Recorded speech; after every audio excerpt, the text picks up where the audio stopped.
morning. It's Tuesday morning. This is Make It Personal, and I'm Pastor Taro. This week we're talking about the armor of God found and listed, a couple places, but this week we're talking about Ephesians chapter 6. And I want to reiterate, like I said yesterday, one of the first things you say is finally, therefore, put on the armor of God. I always encourage you when you see words like this. These are summary words. Find out what they're summarizing. This whole book is full of instructions to live a good quality Christian life. Excuse me. Verse 13 says, therefore, I'm going to start in verse 10. Finally, be strong in the Lord and in the strength of his might. Put on the full armor of God. What is armor? Armor is defensive. Armor is protection. Armor stops attacks from getting through. Put on the full armor of God so that you will be able to stand firm against the schemes of the devil.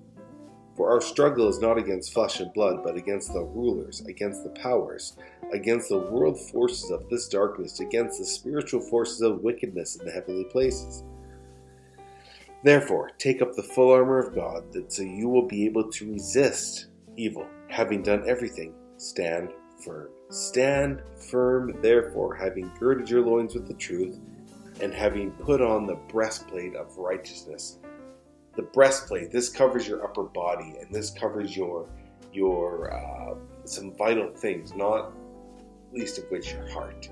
Your breastplate protects your heart. And what is righteousness? Righteousness is justice. Righteousness is, actually let's look at the real definition for it.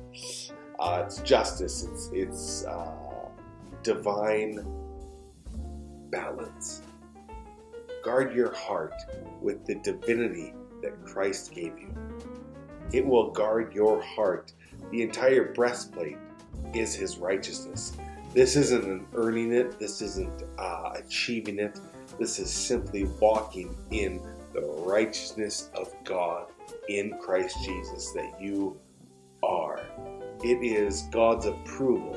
It is God's delight. You are the righteousness of God.